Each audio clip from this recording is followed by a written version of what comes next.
Congrats. Ladies and gentlemen, the YTR team and the Sige TV Envelope host, Carlo David, Australia. Hello. Okay. Good morning. Kaya ako siya pinaupo dito kasi I have to make up kasi talagang nakakaya talaga. Okay, explain ko. We were shooting nung Saturday. Yes. In the script, it really said David Callum. And if you think of it, David really sounds more like a first name. So ako, all along, I thought na parang si Eminem na one name, di ba? Or like si Beckham. No, I figured na kaya siya DJ Callum kasi yun yung last name niya. Tapos like an athlete, yun yung ginamit na name, right? Tapos, biglang, when you left, because I and I were saying, he was so cute, let's research. So, ginugol-google namin siya. And then, after, oh my God, kahiya talaga.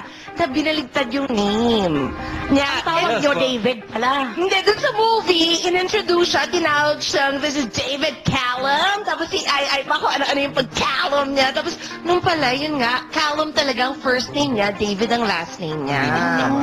Yeah, why did you correct us? Sabi ko, Well, naka-tweet ko siya that night, sabi ko, you should have corrected us, di ba? Well, Why were you so nice? Just be quiet. In the credits, I would rather it to say Callum David as David Callum instead of Callum David as himself. So, It's kind of boring. ulit. Ayan, So, yan kami, oh. it's just Yan yung something- shooting namin. But, wait sandali, they all told me, kasi yung mga makeup artists, they all knew na una daw siyang napansin talaga in our country sa Binibining Pilipinas, right? Yes, that's correct. Because what did you do there? I was a DJ.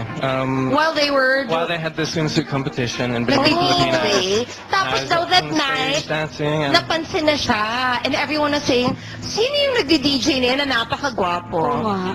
Diba? Ako napansin ko talaga sa Sige TV Envelope. I watch you in the Sige TV. I always watch you. And you're very handsome. Yes. I text Direct James, please greet me, Callum. I love Oh, wait, sandali, Melay. Bago tayo mag-pause. Wait, si Caldo, may girlfriend pala. Oh, can you girlfriend? I'm dating. Really? How long have you been dating?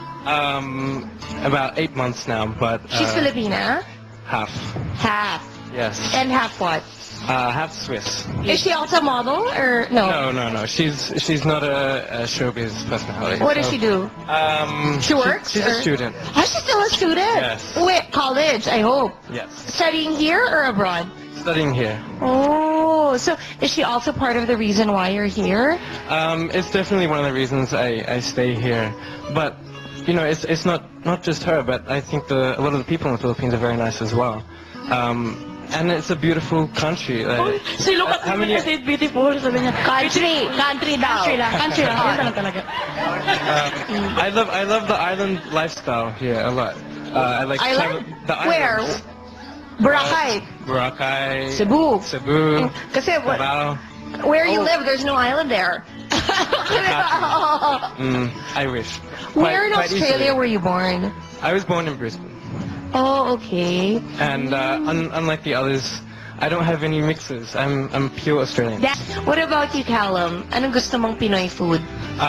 Well, I like a double flakes and pancit canton, but someone told me that that's not Filipino, it's Chinese. No, I think Pancit? pancit canton is Filipinized pancit. So Pinoy na yun, Yeah. right? It's Filipino. Okay, which but- one? Instant? Or you, like, basta pancit canton. Instant is good, but I don't like balut.